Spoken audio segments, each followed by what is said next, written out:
Mutlu günler, mutlu akşamlar sevgili izleyenler. Kıbrıs'ın Sesi TV 2020 ekranlarında gündem özel programında Diyalog Medya Grubu Genel Yayın Yönetmeni Sayın Reşat Akar'la birlikte sizlerleyiz. Yeni bir haftaya birlikte başlıyoruz. Hemen bugünün konularını sizlere kısaca özetleyeyim. Evet, meclis toplandı. Gündem hükümet programıydı. Görüşmeler devam ediyor. Muhalefetten eleştiriler var. Tabii vatandaşın hükümetten pek çok beklentisi var. Ama ilk sırada pahalılık geliyor.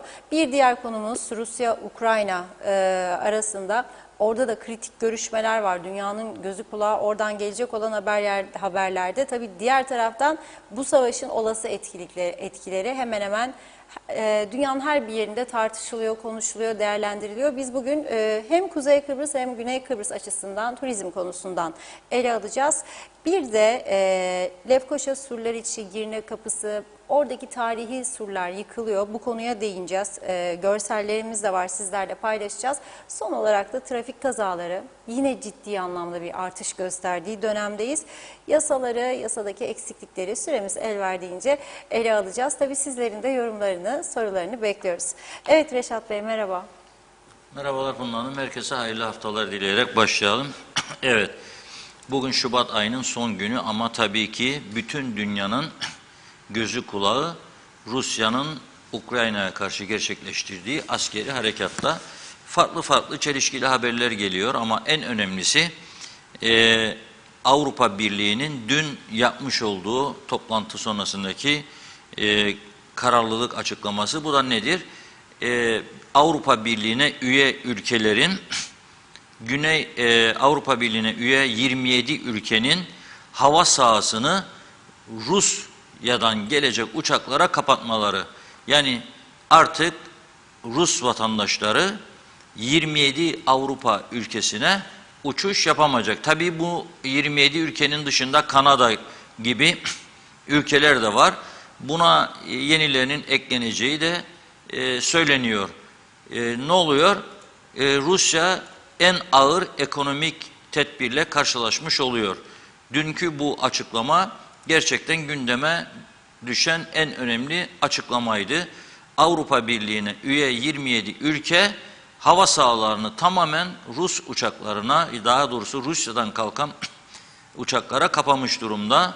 Rusya'ya gidecek uçaklara da kapanmış durumda. Ve ne oldu? Aynı gün, kararın alındığı gün bu uygulamaya girdi. En fazla da bundan etkilenecek olan ülkelerin başında Güney Kıbrıs geliyor. Güney Kıbrıs bugün mesela 3 tane Moskova'dan normal tarifesinde uçak bekleniyordu. 3 uçak seferi de iptal edildi. Larnaka'ya Rusya'dan gelecek, Moskova'dan gelecek 3 uçak vardı bugün. 3 uçak seferi de iptal edildi. Ve bugün taze daha yeni yapılmış bir açıklama var. Rum Ulaştırma Bakanı Yannis Karaus'tan. Ne diyor Yannis? Bu kriz diyor Kıbrıs'ı çok ciddi bir şekilde etkileyecek diyor. Bu yıl diyor Rusya'dan 1.300.000 turist bekliyorduk diyor. 2022 yılında 1.300.000 turist bekliyorduk diyor.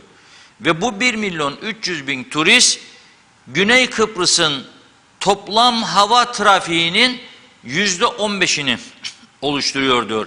Yani Rusya'dan gelen giden uçaklar Larnaka ve Baf'a inen toplam uçak sayısının %15'ini oluşturuyordu diyor.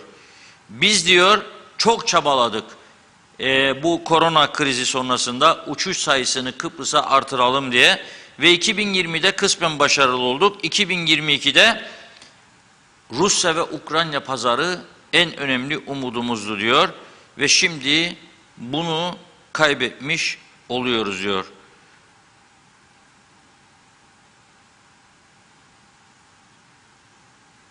Evet, dolayısıyla diyor Rum Ulaştırma Bakanı, buradan ortaya çıkacak kaybı telafi etmek için başka pazarlara yönelmemiz gerekiyor diyor. Şimdi onun çabası içerisindeyiz diyor.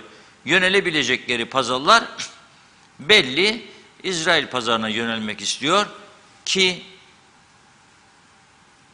yarın 2 Mart'ta İsrail Cumhurbaşkanı Herzog Güney Kıbrıs'ı ziyaret edecek.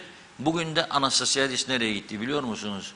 Cidde'ye gitti. Suudi Arabistan'da yarın çok yoğun temasları olacak. 1 Mart Suudi Arabistan'da, 2 Mart'ta adaya dönmüş olacak ve İsrail Cumhurbaşkanı'nı ağırlayacak. Geçtiğimiz hafta içerisinde ise Anastasiadis Birleşik Arap Emirlikleri'ne çok kalabalık bir heyetle birlikte gitmişti ve giden heyetin içerisinde Cyprus Invest adlı en önemli ekonomik kuruluşunun başkan ve yetkilileri de vardı. Arapları Kıbrıs'a yatırım amacıyla Güney Kıbrıs'a çekmeye çalışıyorlar. Onlara çok alternatif sundukları ve yatırım için teşvikler verdikleri bugünkü Rum basında da yer alıyor. Ve öyle anlaşılıyor ki Güney Kıbrıs yaşanan bu son gelişmelerden sonra gözünü zengin Araplara dikmiş durumda. Başlıca hedef Birleşik Arap Emirlikleri, Suudi Arabistan ve bu açığı o şekilde kapatmaya çalışacak. Tabii biz ne yapıyoruz sorusuna verecek fazla cevap yok. Biz öyle anlaşılıyor ki bu yıl daha çok eğer gelirse Türk turistlerle durumu idare edeceğiz. Güney Kıbrıs'ın turizmde bizim en az 3-4 kat daha fazla yolcu, misafir ağırladığını biliyoruz. Ama bizim de talihsizliğimiz bu ulaşımda yaşadığımız sıkıntılar, doğrudan uçuşların olmaması, Kuzey Kıbrıs'ın bu açıdan yabancı ülkelerden turist getirememesi doğrudan veya Türkiye üzerinden aktarmalı charter seferlerle az bir miktarda yolcu getirmesi tabii ki olumsuz bir durumdur. Yeterince başarıya ulaşmak bu şekilde mümkün değildir. Yeni dönemde ne olacak? Gerçekten hepimiz merak ediyoruz. Rum tarafı bu yoğun hazırlıkları yaparken Kuzey Kıbrıs'ın turizmde yeni alternatif plan ve programları nedir? Şu anda bilen yok. Tek umut görülüyor Türk turistlerin gelmesi. Nitekim Ercan Havaalanı'na bugün mesela 21 uçağın inmesi bekleniyor toplam sabah saatlerinden. Akşam 24'e kadar 21 uçak. Larnaka'ya baktığımızda Larnaka'ya bugün toplamda 15 uçak, 12 uçak kadar da BAF'a iniş vardır. 27 uçak inmiş olacak. Neredeyse eşitleniyoruz uçak sayısı açısından, Kıbrıs'a gelen uçak sayısı açısından. Fakat dikkat çekici bir gelişme. Güney Kıbrıs'a da şu anda en fazla uçuş 1. sırada Yunanistan, 2. sırada İngiltere geliyor. İngiltere'den ucuz charter seferlerle çok sayıda yolcu taşıyorlar. Bizim de 1 Mart'tan itibaren, yani yarından itibaren yeni sağlık uygulamaları nedeniyle daha çok insan, en azından turist değil de kendi vatandaşlarımızı, oradaki vatandaşlarımızı Kıbrıs'a çekmek açısından yeni bir fırsat ortaya çıkıyor. Bunun iyi değerlendirilmesini umuyoruz. Artık İngiltere'de olsun, başka ülkelerde olsun Türkiye'den gelecek olan yolcular aşı kartını göstererek ülkeye giriş yapabilecekler. Herhangi bir PCR veya antijen testi aranmayacak. Bu da umut verici bir gelişme. Çünkü özellikle İngiltere'de yaşayan kendi vatandaşlarımız birçok sıkıntı yüzünden, birçok şart yüzünden ülkeye gelemiyordu. Şimdi bu şartlar ortadan kalkmış durumda. Aşı varsa kapılar açık. Ercan Havaalanı'ndan gelip giriş yapabilecekler ve Larnaka'dan gelip kara kapılarından geçiş yapabilecekler.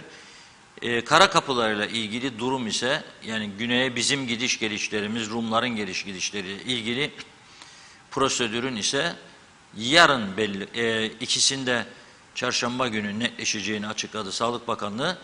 Orada da eğer Rum tarafıyla iki toplumlu teknik komitenin anlaşması halinde sadece aşı kartlarıyla gidiş geliş mümkün olabilecek, ama dediğim gibi bu Kuzey Kıbrıs'ın tek tarafı alabileceği bir karar değil.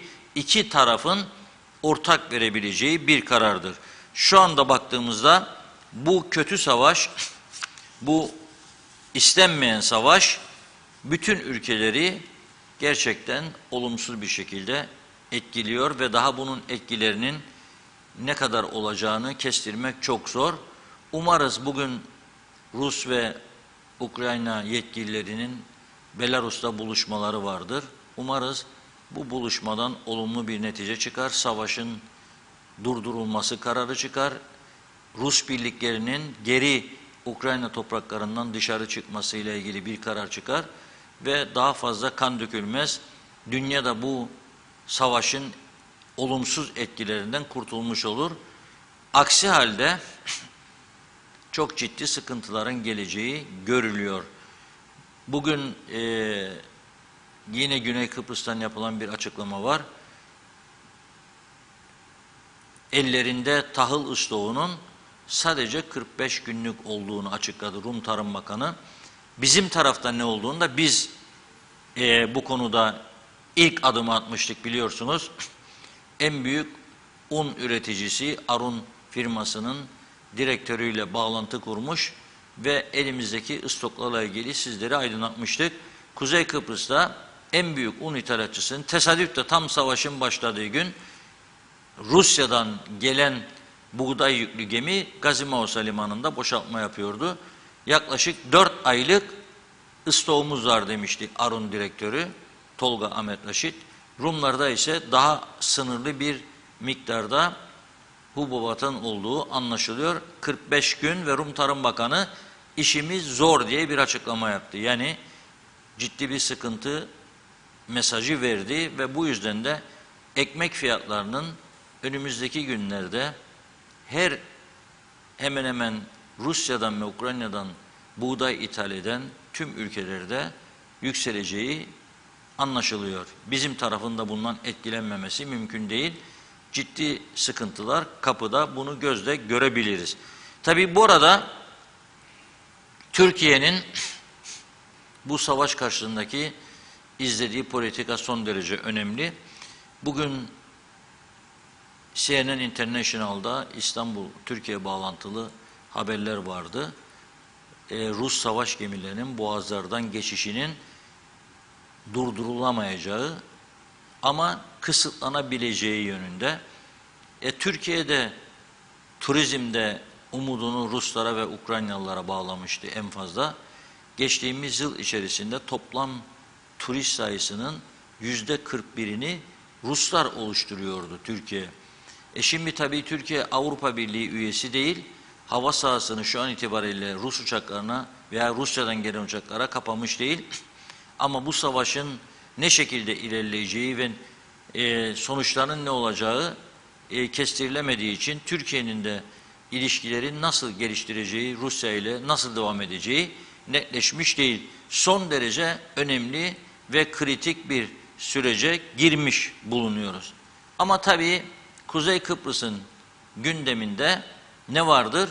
Ağırlıklı olarak iç siyaset vardır. Bugün nitekim meclisimiz bu son gelişmeleri konuşacağına hükümetin programı üzerinde konuşma yapıyor. Çünkü anayasanın gereğiymiş bu. Hükümet programı okunur, okunduktan bilmem kaç gün sonra meclis bunu tartışmaya başlar. Muhalefet partileri de bugün hükümet programı üzerindeki görüşlerini açıklıyor. Eleştiriler devam ediyor. Gündem bizim kendi dikili taş siyasetimizin dışında değil maalesef. Ukrayna, Rusya savaşmış, ne bileyim bunun buğday kriziymiş, akaryakıtta beklenen ciddi krizmiş, pek bir ilgilenen tarafı yok. Ama ben size bir haber vereyim.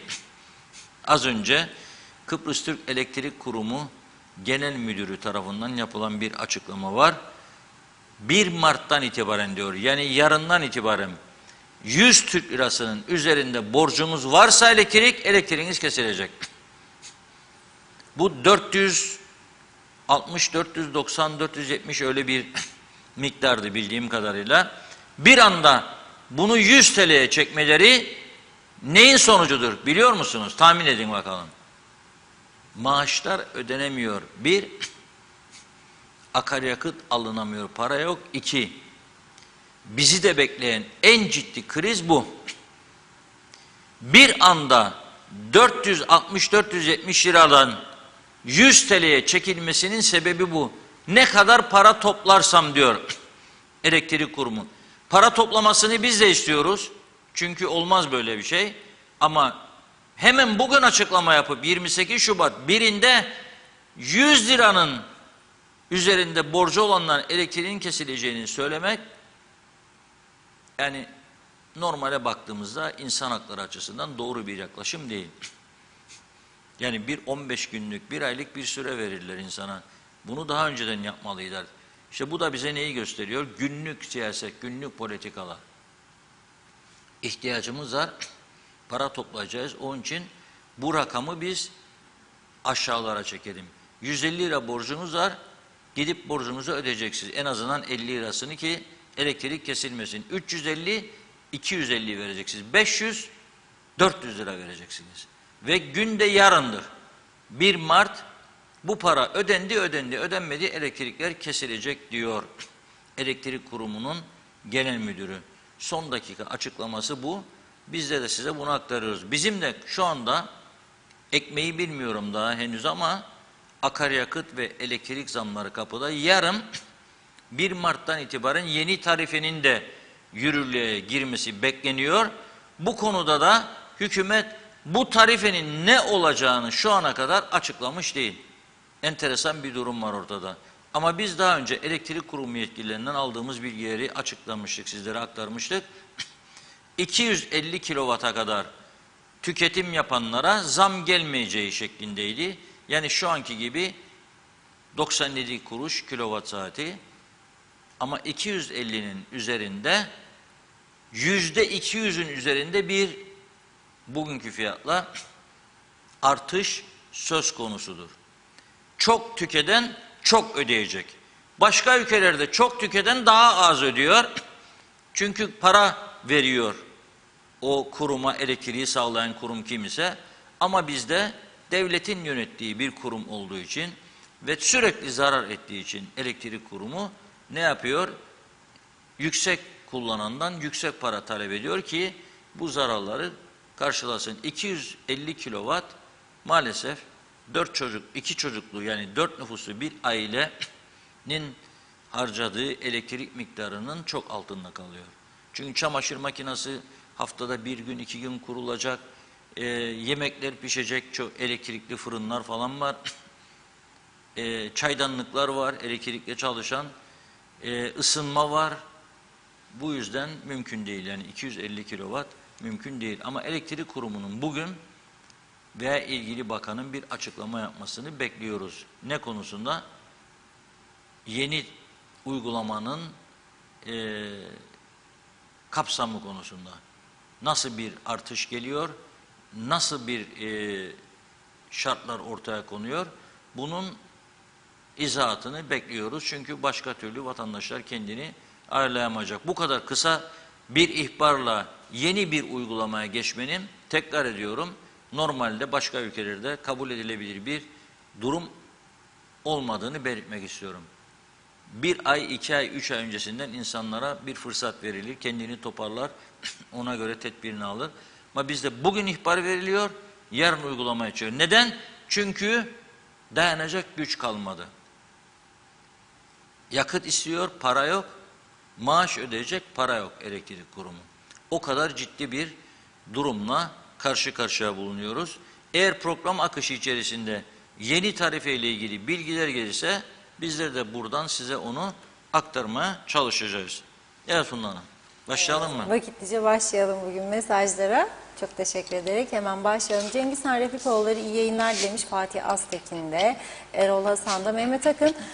Vatandaşlıklar hakkında hükümetten adım bekliyoruz diyor. Bizlere kolaylık sağlasınlar. Savaşları krallar çıkarır. Piyonlar yani askerler ve masumlar ölür. Ne sebeple olursa olsun savaşa hayır diyorum dedi. Tözüm Tercan bizimki ne yapıyor demiş. Cengiz Boyacı Rusya ve Ukrayna turistleri Ercan'a insin diyor. Tatile gidecek olan kalmışsa. Erol Topçu hayırlı yayınlar. Mehmet Uluçaylı da kolay gelsin demiş. Çok teşekkür ediyoruz. İsmet Sencer de harikasınız diyor. Tözüm Tarcan Kıbrıslı ağzıyla işimiz hikaye kardeşim. Belgin Rıfat iyi yayınlar. Mehmet Uluçaylı bugün Lefkoşa'ya giderken büyük bir süpermarkete girdim. Her şeye %100 artış olmuş. Hükümet artık ekonomiye bir çare bulsunlar diyor. Koltuk ısıtmayı bıraksınlar. Erdinç Tayman hayırlı yayınlar. Hasan Nihat Erduran 57 yıldır dişi bizi kesen ambargocu başı Birleşmiş Milletleri Ukrayna meselesinde gördük. Boş iş yazdı. Erol Hasan Avustralya'dan selamlarını yolladı. Tezel Tuhafiye, Tezel Yavaş iyi ki varsınız, iyi yayınlar dilerim. Doğan Falyalı, Türkiye Avrupa üyesi değil, bize gelsinler ama en önemli haber Almanya'nın 100 milyar euroluk bir harcamayla orduyu silahlandırmak istemesi. Sıkıyı görünce insanlar da ülkede tedbir alır, ne olur ne kalır diye.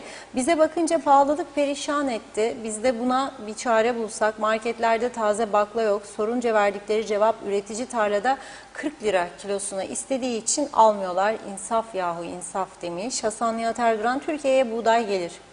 İşlenir, ürün olur, geri gider. Gelmezse onlar da aç kalır. Türkiye'nin alternatifi çoktur. Sıkıntı olmayacağından emin olun. Fikret Gönlübol, iyi yayınlar. Belgin Rıfat, yani bizde değil dünyada fiyatlar yükselecek. Ekonomik bir kriz tüm dünyayı etkileyecek. Rusya'ya uygulanan ekonomik ambargolar uygulayan ülkeleri daha çok etkileyecek. Mustafa Özcan, iyi yayınlar demiş. Aslan Oral'da kolay gelsin diyor. Taner Şah, doğrudan uçuşların önünü açacak teklif geldi güneyden aslında. Biz ne yaptık? Doğrudan uçuşların önünü kapatmak için canımızı yiyoruz. Çünkü burada bir çözüm istenmiyor. Şimdiki durum daha çok işlerine geliyor. Peki gençlerimiz ne yapsın? Güney'e iş için başvurmasınlar mı? Başka bir çaresi yoksa ne yapacak insanlar? Özel sektör bile torpil istiyor artık. Mehmet İnancı hoş vakitler değerli dostlarım dedi. Hayırlı yayınlar, haftalar olsun, sağlıklı günler tüm 2020 ailesine. Mahmut Karagöl, biz koronadan değil zamlardan öleceğiz o kadar. Hasan Nihat Erduran, iletim dağıtım muhasebe sekreter müdürler olmadan evde jeneratör daha ekonomik olacak. Bu gidişle birkaç ev anlaşıp halledelim bu işi. Madem Interconnect'e gecikiyor diyor. Soner Sabriler Londra'dan selamlarını yolladı. Kuzey Kıbrıs ve halkı bu zulmü hiç hak etmedi. Mustafa Şakir Küçük, Reşat Bey üreticilere kaçtan verileceğini kimse bilmiyor demiş. Nazime Nalbant, iyi akşamlar Funda Hanım, Reşat Bey, Londra'dan aileme, sevdiklerime sevgiler, selamlar dedi. Bugün Şubat ayının son günü, haftamızın ilk gününde sizlerden hayırlı haberler duymak isteriz. Bu olaylarda dünyada her yerde pahalılık çok oluyor. İnşallah bu savaşlar durur. İnsanlarımız çok daha fazla zarar olmasın, insanlarımız ağlamasınlar, savaş dursun diyor. Çok üzgünüm. Belgin Rıfat, Reşat Bey herhalde bir yanlışlık var. 100 lira ne demek? Bunlar ne iş yaptığını bilmiyor. Elektrik kesemezler İngiltere'de. Hiç kimsenin ne elektriği, ne suyu, ne gazı kesilir. Yaşam haklarına müdahale olur. Bir suçtur, yapamazlar. Hukukçular cenneti Kıbrıs'ta biri yok mu dava açsın? Elektrik dairesine özellikle konutların hiçbir şeyi kesilemez ve dediğiniz gibi kilowatt yükseldikçe rakam küçülür. Öyle olması gerekir. Dava açın. Mustafa Şakir Küçük, iyi yayınlar diliyorum yazdı. Hasan Nihat Erduran, benim eve bahçeye giremeyecekler var diyor, yasak koydum. Sizde durum ne Reşat Bey demiş. Mehmet Akın, bir elektrik faturasını yatıramayan ve yahu unutan insanlar yandı. Yazık günah, ülkeden her gün gitgide umudumuz azalıyor. Facebook'ta siteler var. İnsan acil satıyorum diye eşyaları ve diğerlerini satıp ülkelerine gidiyor. Yani pandeminin başına doğru tekrar geldik. Büyük bir göç başladı. İnsanlar artık zamlara dayanamıyor. Bıktık her gün gelen zamlardan. Zehra Sencer, Karpaz'dan sevgilerimle dedi. Süpersiniz diyor. Çok teşekkür ediyoruz. Evet, Osman Ilıca çok sinirli bir mesaj yazmış, ben okumayayım.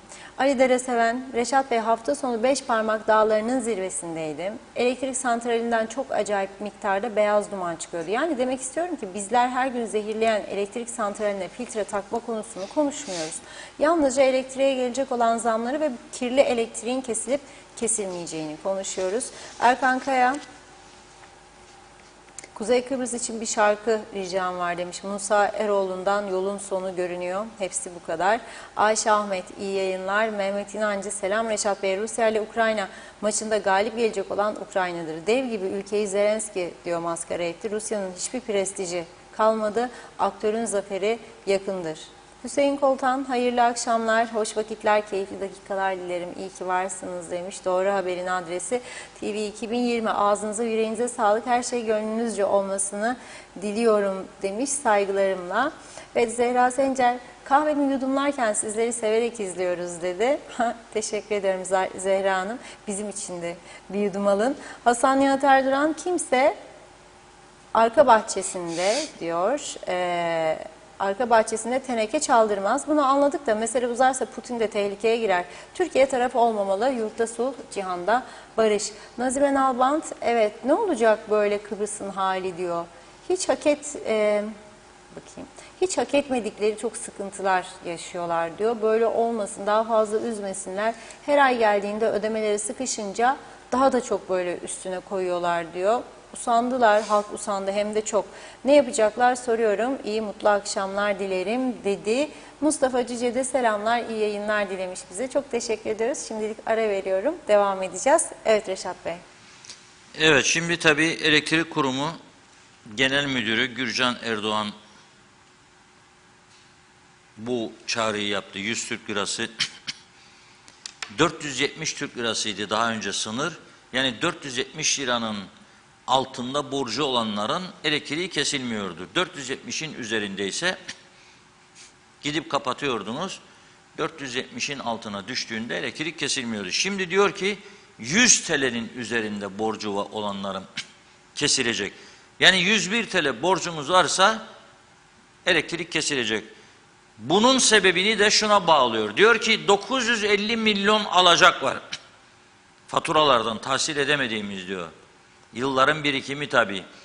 Ve bir de örnek gösteriyor. Diyor ki mesela diyor öğrenciler diyor yabancı geliyor. Sınır 470'ti. Bunun çok üzerinde borç bırakıp gidiyorlar diyor. Bu tabii ilginç bir durum. Elektrik borcu bırakıyor. 1000 lira, 1500 lira, 2000 lira. Bin uçağa, bin gemiye git. Bunun bir çaresi olması lazım. Başka ülkeler bu sorunu nasıl çözüyor? Bunun bir tedbirinin olması lazım. O zaman aldığınız depozitoyu yükselteceksiniz falan. Bu kadar zaman niye yapılmadı? Yani gerçekten ciddi bir durum var. 195 bin abonesi varmış elektrik kurumunun ve 950 milyon yani 1 milyar Türk lirasına dayanan alacağı var. Bu parayı tahsil edemiyor. İşte o yüzden de bu ülkenin şu anda mecliste tabii zaman harcıyoruz. Yani eleştirilmesin demiyorum hükümet programı üzerine ama eleştirildiğinde değişecek olan nedir? Yani konuşmanın dışında bir hareketlerin bu ülkede artık kaçınılmaz olduğunu her zaman söylüyorum. Yani biz konuşa konuşa kendi kendimizi tatmin etmiş olabiliriz. Veya mesela muhalefet kendi taraftarlarına bakın mecliste ben nasıl eleştirdim bunları gibisinden kendini göstermeye çalışabilir. Bundan pay kopardığını düşünebilir. İktidar işte ben de o yapmadı ben yapacağım diyebilir. Ama şu anda hele bu savaş koşullarında ortaya çıkan beklenmedik savaş koşullarında başka şeyleri konuşmamız lazım. Yani ekmek sorunu ne olacak önümüzdeki günlerde, akaryakıt ne olacak, doğalgaz ne olacak, elektrik ne olacak, bunları konuşmamız lazım. Turizm ne olacak? Ama ben görüyorum ki bunlar yok. Mesela son günlerde en önemli konu bu savaş ortamını dikkate alarak bizim güvenliğimizin daha ciddi bir şekilde ele alınması gerekirken şu anda güvenliğimizi sağlayan Türkiye ile ilişkileri gerebilecek adımların atıldığını gözlemliyoruz üzülerek. Efendim biz mi ilk gelen Türkiye'dir? İşte onun girişine izin vermez, buna böyle yapmaz. Olabilir ama bunu Türkiye ile ilişkilere zarar verecek şekilde farklı boyutlara çekmenin doğru olmadığı inancındayım şahsen. Çünkü böylesi bir dönemde daha fazla güvenlik ihtiyacı, daha sağlam güvenlik için plan program üretilmesi gereken bir dönemde farklı yaklaşımlara girmenin ileride telafisi mümkün olmayacak zararlara yol açacağı konusunda bir kez daha ben buradan uyarmak istiyorum. Bakınız, biz bu Dikilidaş etrafında dönüyoruz. Orada bir hale savaş var, kan var, gözyaşı var. Ve bu arada biz tabii bunları hiç dikkate almadan bol bol meyhane masaları, pikniklerden fotoğraflar da paylaşmaya sosyal medyaya devam ediyoruz. Bu bizim kültürümüz. Bana ne ondan falan değildir ama bunun bizi de nasıl vuracağını da düşünmek zorundayız. Bir de insanlık açısından bakmak zorundayız. Bu da yok. Ve dün baktım, tabii Türkiye kanallarında görmedim, canlı olarak veren varsa kutlamak istiyorum ama görmedim. Ulusal kanalları gezdim bir o arada.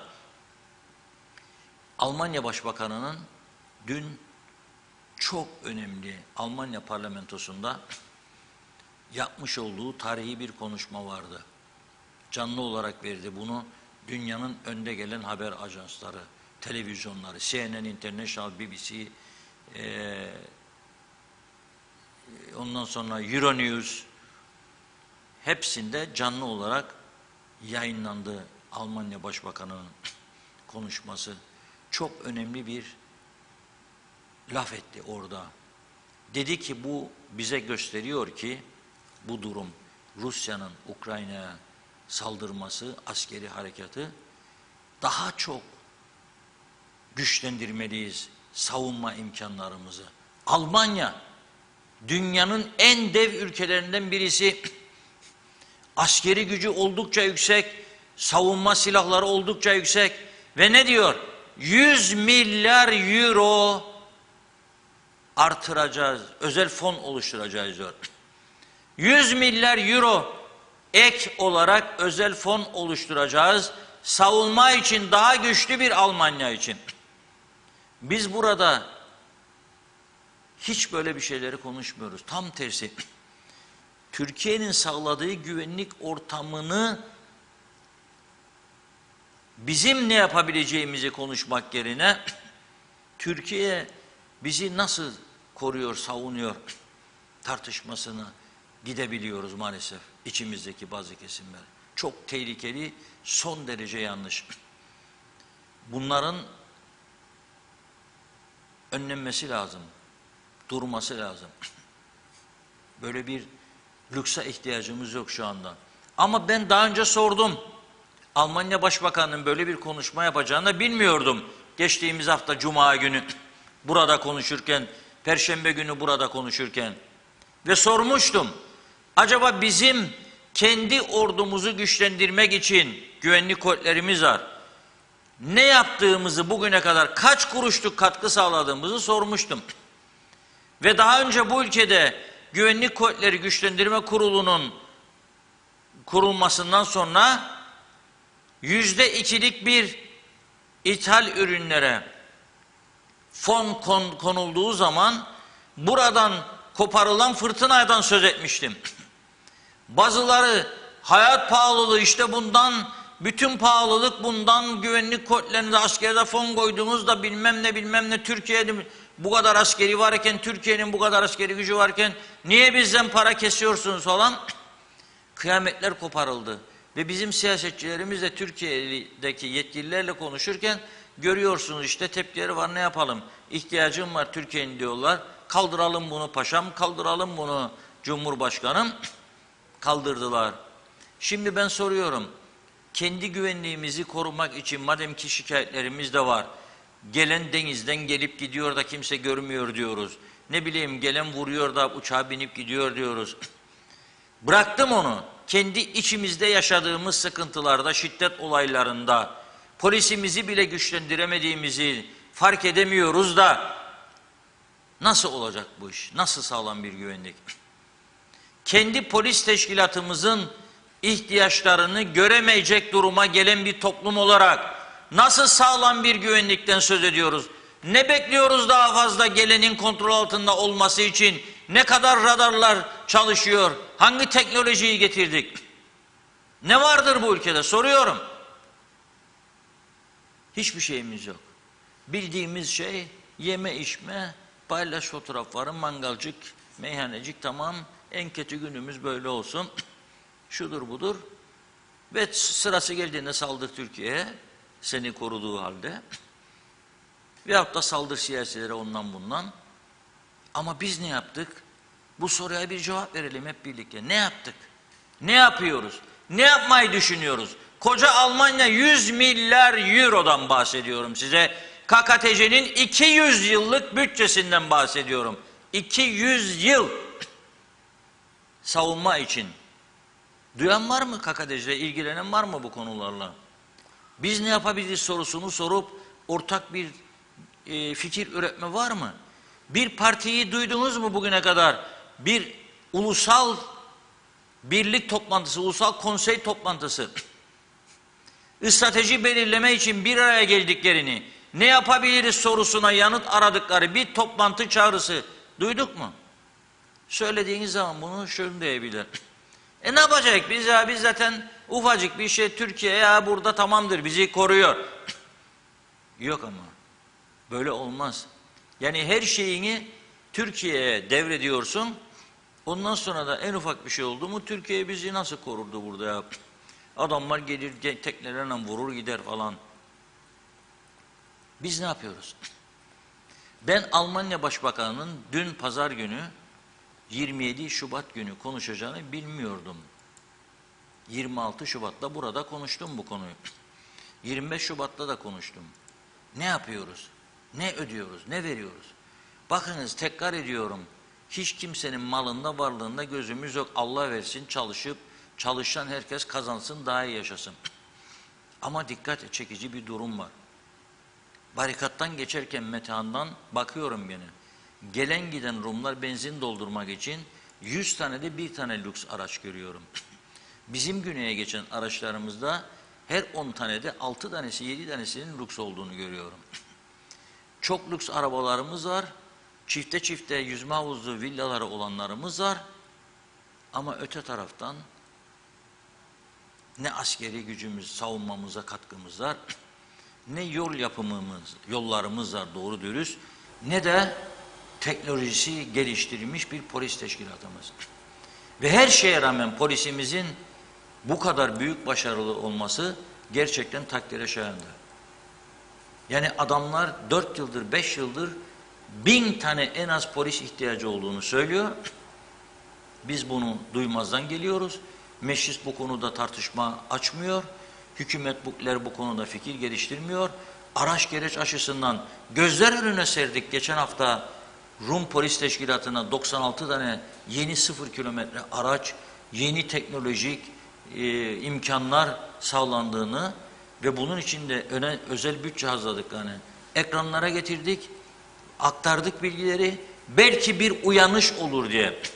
Fakat olmuyor arkadaşım. Olmuyor. Yani siz de görüyorsunuz ki olmuyor. Bir uyanma, bir silkinip kendimize gelme gibi bir hareket göremiyorum ben ve üzülüyorum. Üzülüyorum. Eleştirilere baktığım zaman soruyorum. Sen ne yaptın be kardeşim bu ülke içinde? Bir örnek göstersin bana diyorum. Ne yaptınız bu ülke için? Kaç kuruşluk katkı sağladınız? Bizim zenginlerimiz nerede ya? Nerede? Duymuyorum bir şey, görmüyorum. Bunu sorgulaması gerekenler tam tersi hareketler yapıyorlar.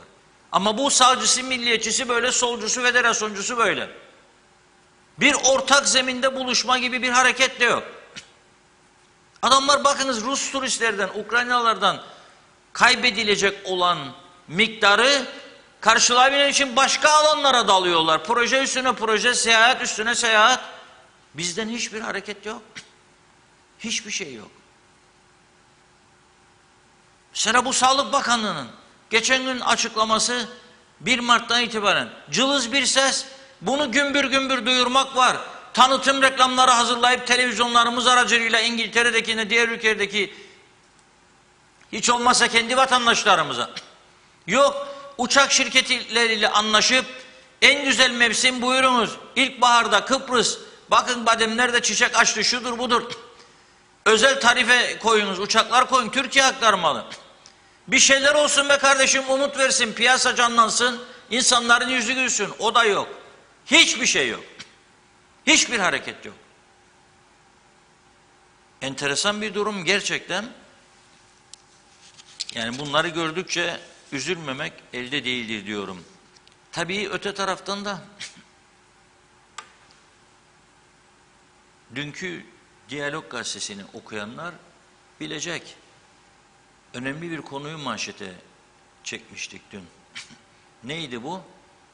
Tarihi eserlerin bakımsızlıktan çökmeye yüz tutması. Geçtiğimiz hafta Cumhurbaşkanlığının da bulunduğu tarihi surların oyulduğuyla ilgili fotoğraflar çıktı. Sosyal medyada paylaşıldı, gazetelerde yazıldı, çizildi.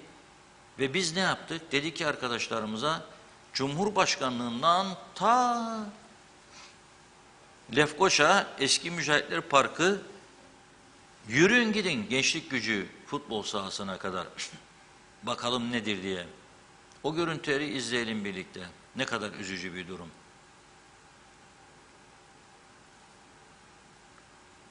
Surlar. Lefkoşa'nın surlar içi. Dünkü Diyalog Gazetesi'nin manşeti.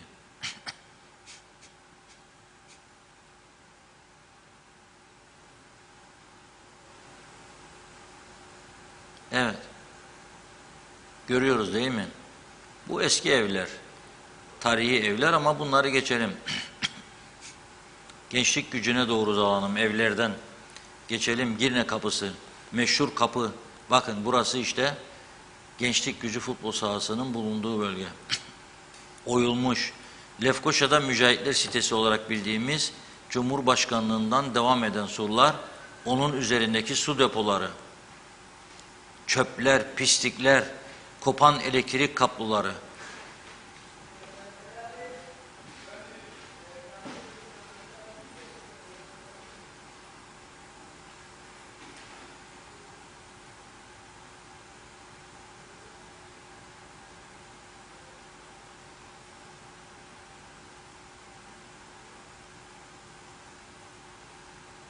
İşte bunlar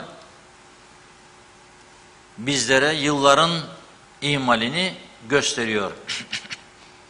Ne şehircilik, içişleri, kimse sorumlu kaymakamlıklar, belediyeler, Çevre Bakanlığı, Turizm Bakanlığı, hiçbirisi bu ülkenin tarihi değerleriyle ilgilenmemiş. Ama hiçbirisi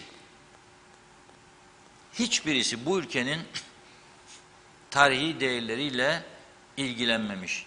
Plan program yaparak, proje yaparak bunların bakımı, onarımı için Türkiye ile en azından görüşme yapan, Avrupa Birliği'nden katkı isteyen olmadı maalesef.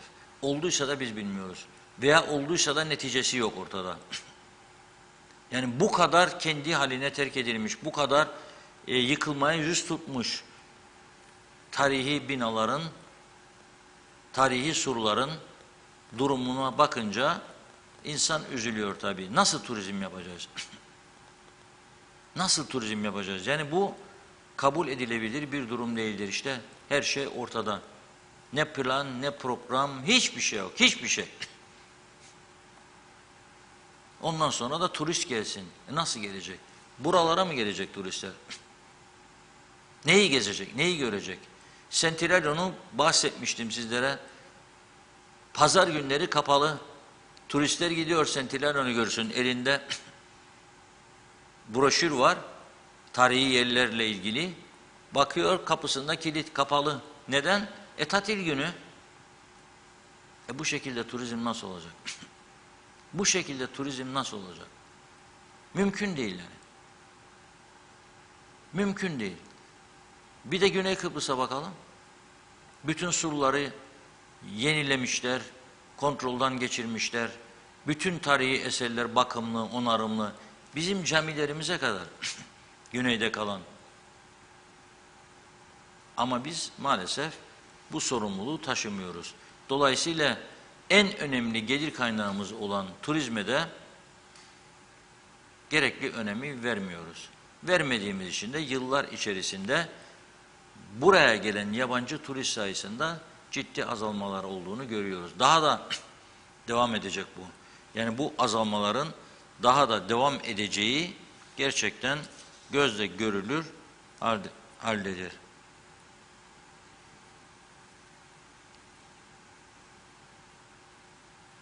Evet, şimdi bir not geldi önüme. Kıptek Genel Müdürü Gürcan Erdoğan Bey açıklamıştım sizlere. 100 Türk Lirası üzerinde ödeme borcu olanlardan parayı istiyor, akserde kesilecek diye bir açıklama yaptı ama şimdi biz programdayken Yönetim Kurulu Başkanı Sayın Turan Büyük Yılmaz'a arkadaşlarımızın ulaşmasını istedik. Diyor ki yasa ve tüzük buna izin verir mi bilmiyorum diyor. Buna bakmak lazım diyor. Turan Bey şu anda yasa ve tüzüğe bakıyor. Program akışı içerisinde tamamlayabilirse incelemesini bağlanacak, bizlerle konuşacak. Ama tabii konuşacak o kadar çok konu var ki elektrikle ilgili. Sadece bu 100 Türk lirasıyla bitmiyor bu iş. O yüzden biraz daha mesajlara geçiyoruz şimdi. Yine program akışı içerisinde elektrikle ilgili son gelişmeleri sizlere aktaracağız. Hızlıca başlıyorum o zaman. Emine Özatilla'da kalmıştım. Yanlış hatırlamıyorsam tabii. Reşat Bey, yeni hafta hayırlı olsun. Artık idareli kullanmalıyız. Başka çaresi yok. İyi ki varsınız. Sağlıklı günler dilerim diyor. Sonay Tarsuslu, zamlar biterse yüzümüz gülecek. Rahat nefes alırız. Gülmeyi unuttuk. Hasan Nihat Erduran 460 lira depozitti. Üzerini öderseniz kesilmezdi. Şimdiki daha doğru. Yılmaz Çakıral demiş millete müstahak. Evet, Hüseyin Koltan A'dan Z'ye her şey zam yaptılar. Bir hayat pahalılığı yansıtırlar maaşlara, onu da geri aldılar. Peki bu durumda insanlar hayatlarını nasıl idame ettirecek? Ne olacak halimiz? Allah herkesin yardımcısı olsun. Çok teşekkür ederim. Hasan Nihat Erduran, kamu alacakları tahsilinde devlet hiç mülayim olmamalıdır diyor. Vergi kaçıranlara idam cezası geliyor mu demiş. Doğan Falyalı, yurt dışına çıkacak olanın devlete ve kurumlara borcu yok diye belge ibraz etmesini istemek gerek. Borçlu kaçmasın. Belgin Rıfat, kart sistemi var Reşat Bey. Karta 10-20 ne kadar yüklerse isterseniz yüklersiniz, sonra bitmeden yine alırsınız. Kart sistemi en iyi sistemdir. Hem kiracı hem ev sahibi için burada böyle. Gaz, elektrik, su, her şey için kart sistemi var. Faturalı sistem çok az kullanılıyor burada. Mustafa Şakir Küçük, Sayın Kudret Özersay demiş, böyle giderse Sayın Çakıcı'nın konuşma rekorunu kıracak gibidir. Alıştı muhalefete. İsmail Kızılşahin, milletin cebinden nasıl para alacaklar, onun hesabını yaparlar diyor. Çiğdem Candar, elektrik ücretlerini otomatik ödeme olanların durumu ne olacak? Ödeme günümüz gelmeden hiçbir borcumuz yokken elektriğimizi kesmeye hiçbir hakları yok ama ellerinde, et de ellerinde, bıçak da ellerinde maalesef demiş. Turgay Mustafa Kesken, dünyanın her yerinde savaş sürerken CHP, HP, HDP, İP, Saadet, Davutoğlu, Babacan S-400'leri geri verip ülkemizin savunmasını kırmak istiyor. Bunlara oy veren ülkenin bölünmesine oy verir demiş. Evet ve devam ediyor. Dikkat edin, Putin, Zelenski ve Biden dünya egemen güçlerinin kuklası gizli anlaşma yapıp euro ve doları çökertmek ve yerine başka bir takas sistemi kurmak için bu savaşı çıkardılar. İkinci Dünya Savaşı da dolar sistemini kurmak içindi diyor. Dolar ve euro satın almayın demiş. Zeynep Toros, Funda Hanım, Reşat Bey, sizleri her gün sabırsızlıkla bekliyoruz. İyi ki varsınız. En doğru, en şeffaf haberleri sizden alıyoruz. Sevgiler, bizden de size sevgiler. Hasan Nihat Erduran, Anglo-Amerika Ukrayna'yı diyor, Avrupa Birliği'ni enerjisiz kalacak, piyasaya konacaklar, Putin nakitsiz kalıp zayıflayacak, plan budur ve tuttu demiş. Belgin Rıfat, Güney durmadan silahlanıyor. Bizdekiler farkında değil ama bizim de güçlenmemiz gerekir. Herhangi bir durum için hazır olmamız gerekir dedi. Turgay Mustafa Kesken, iyi ki Başkan Erdoğan demiş. 2 ay önce yeni finans mekanizmaları kurup dövizi kontrol altına alıp ekonomide finansal Türk milletinin birliğini sağladı. Yoksa dolar 50 lira olurdu diyor. Erdinç Tayman, elektrik sorununa tek çözüm demiş. Kullandığın kadar öde. İngiltere'de öğrencilere ayrıca halkın da isteği üzerine kullanılan sistem basit bir kart okuma sistemi. Elektrik kurumu bunu gözden geçirmeli diye düşünüyorum dedi. Belgin Rıfat, Almanya Ukrayna'da mali yardım yapacak, silahlanması için bunu açıkladı. Benim gördüğüm programda bunu duymuştum. Ukrayna'ya finansal destek vereceğini açıkladı. Ben 4.30'a kadar tüm kanallara hem yerli hem İngiliz izledim diyor. Engin Sedat Dözün, mangal yakmak kolay mı? %10 ancak. %10 ancak diyor. Millet perişan. İstanbul'a gidersem girip giremeyeceğimiz belli mi?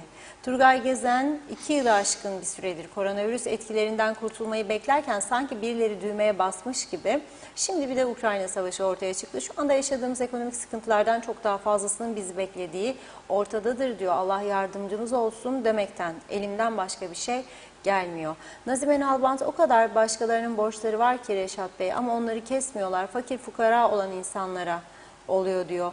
Onlar vermezlerse 100 TL'lerini kesecekler. Çıkıp da söylüyorlar diyor. Milyarlarca borçları olandan istemez de diyor, gün gün işleyen insanlardan istiyorlar. Çok üzüldüm, kızdım. Cebinde bir kuruş kaldı mı insanlarımızın diyor.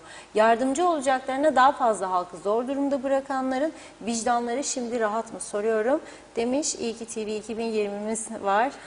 Emeği geçenlere de sonsuz teşekkürlerini yolluyor. Sizlerin sayesinde sesimizi duyuran Diyalog TV'miz ve Reşat Bey, halkın sesi, her gün oluyorsunuz, konuşuyorsunuz. Yolunuz açık olsun demiş. Hepimizin Allah yardımcısı olsun. Evet, devam edelim. Mümin Hasan, Sayın Akar, hız kameraları teknoloji mi? Teknoloji değil mi diyor. Yok saymayın. Sayar Aker, selamlar. Bu millet acı çekmekten hiç kurtulamadı. Eziyet demek istediniz herhalde. Kurtulamadı. Musluklardan kin ve nefret akıp durdu. Tarihimiz boyunca bir dünyamız var, bir de güneşimiz. Beynimiz sulanıp bunalıyor. Ayıplıyorum bu gidişatı. Necdet Mavi Gözlü, Kuzey Kıbrıs Birleşik Afrika Pakistan Cumhuriyeti'nden hayırlı günler, iyi yayınlar. Şimdi geldim diyor, yetişebildim. Konuları bilmediğim için yorum yapamıyor. İleriki dakikalarda yorum yapacağım dedi. Belgin Rıfat, vergi kaçakçılığı var. Herkes vergisini vermiyor. İngiltere'de yıllık 50 binin üstünde maaş alanlardan 50 binin üstü için %20 vergi kesilir. Herkes vergisini verir. Burada tabii cambazlık yapan çok ama yakalandıkları anda da her şeyleri alınır. Yoksa hapse girerler. Hem hapislik hem de borçlarını öderler demiş. Mehmet Kurtulmuş, iyi yayınlar diliyor. Bu memlekette hiçbir şey olmaz bu zihniyetle. Hasan Nihat Erduran, 57 yıl ambargolu bir ekonomi olamaz. Hazirana kadar Birleşmiş Milletler direkt ulaşım çözmezse Kuzey Kıbrıs ve ara bölgede artık yasaklamalıyız.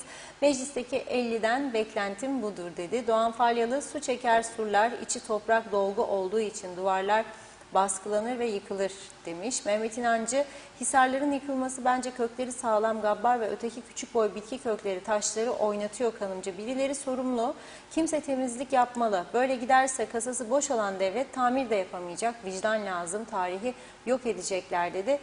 Bir iki mesaj okuyup ara vereyim. Hasan Nihat Erduran, devlet memuru 24 saatini kiralar aslında. İstediği saatte görev verir, vardiya da işletir, öder. Durum budur dedi. Natalya dedi, Reşat abi sanki tsunami oldu Kuzey Kıbrıs'ta. Gerçekten kimse görmez ne halde. Yazık diyor, battı devletimiz. Can Onur da şimdiye kadar neyle ilgilendiler de diyor. Gelen yedi, giden de yedi gitti. Döküntülerimizi görmeye gelecek turistler utanç verici Reşat Bey. Yüz ifadenizden okuyabiliyorum içinizden geçenleri ama bir şey de söyleyince ceza alırız Facebook'tan.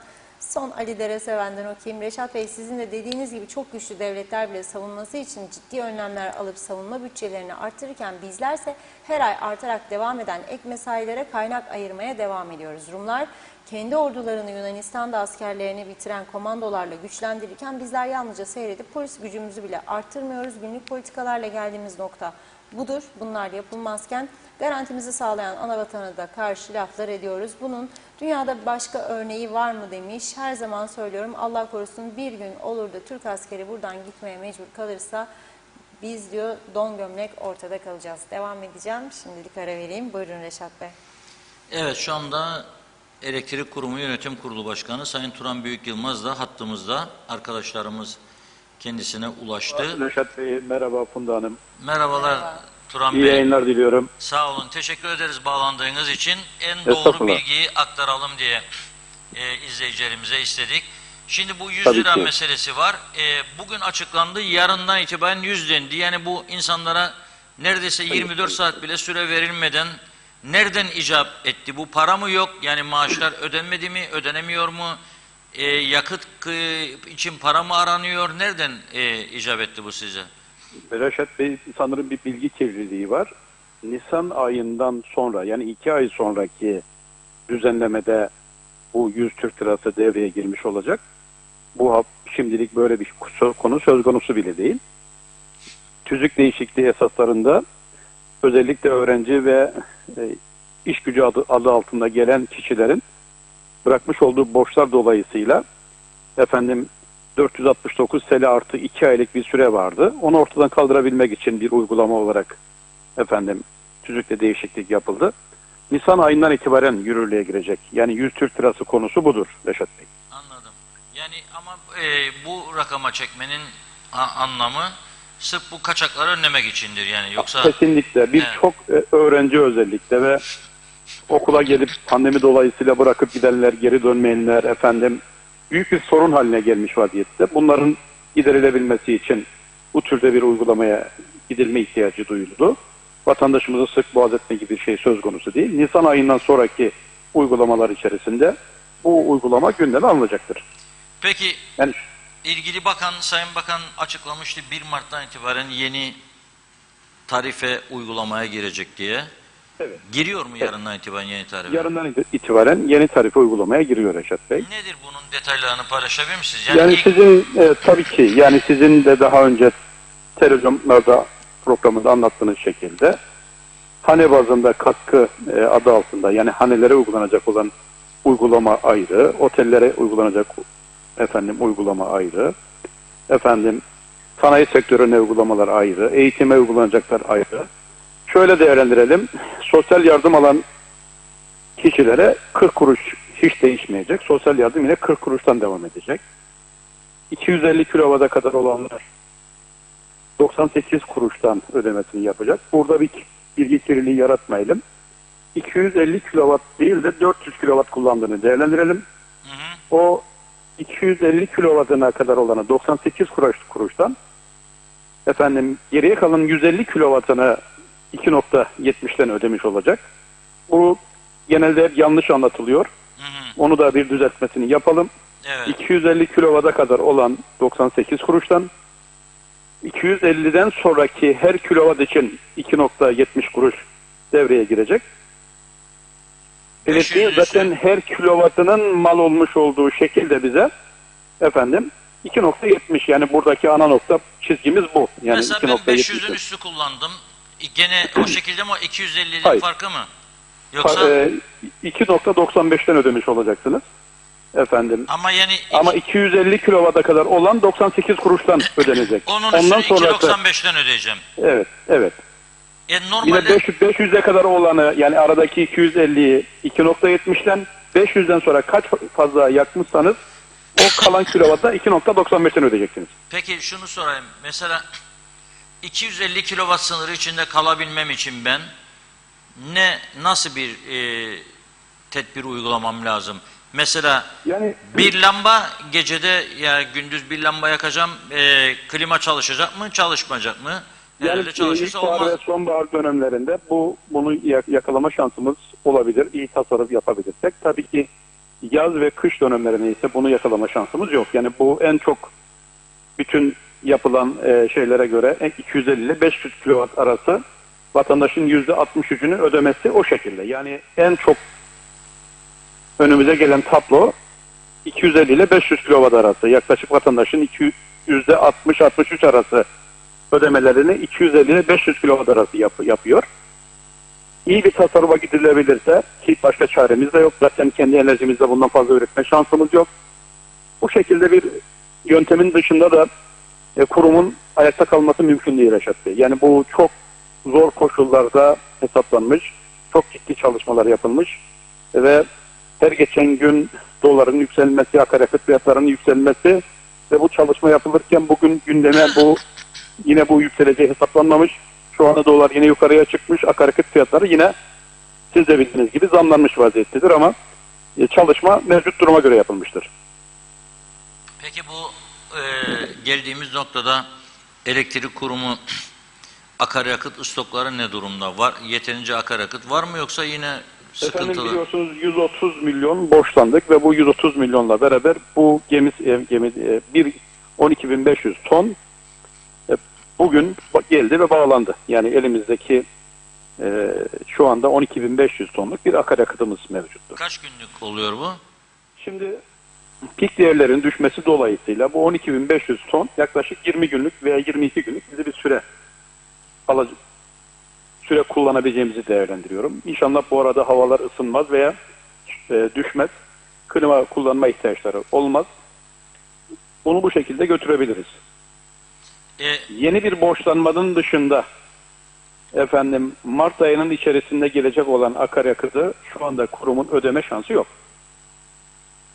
Evet, 22 Yapılan çalışmalarda bir enerji fonu üzerinden hızlı bir şekilde yola çıkılırsa ancak bu şekilde giderilebilir. Başka yöntemi yok. Çünkü bu yapılan zam 2 ay sonra ödemeye yansır. Kurumun şu an itibariyle borç miktarı milyarı aştı mı Turan Bey? 1 milyar 300 milyonu buldu. 1 milyar 300 milyon borcu var kurumun. Evet. Nasıl ödeneceğini düşünüyorsunuz bunun? Yapılan çalışmalarda ortaya koymuş olduğumuz projelerin bir tanesi enerji fonu adı altında lüks tüketim malzemelerine bir vergi konulması gerekiyor. Bu kurumun borcu bitene kadar hiç kimseyi rahatsız etmeden lüks tüketici dediğimiz malzemelere konulması gerekir. Vatandaş rahatsız etmeyecek, midesine dokunmayacak, bölümlere girilmesi gerekiyor. Bu fondan elde edilecek gelir kurumun borcu bitene kadar olan süreci kapsayacak.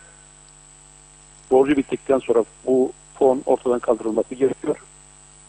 Diğer şekliyle kendi kendini çevirebilmesi için birçok konuyu mevcut süreçteki yönetim ve bakan ele alması gerekiyor. Bütün çalışmalarının yeni baştan dizayn edilmesi gerekir. Çünkü yeni hayat pahalılığıyla beraber personel giderleri müthiş derecede almış başına gitmiş. Banka borçları 12 bankaya borç olmuş.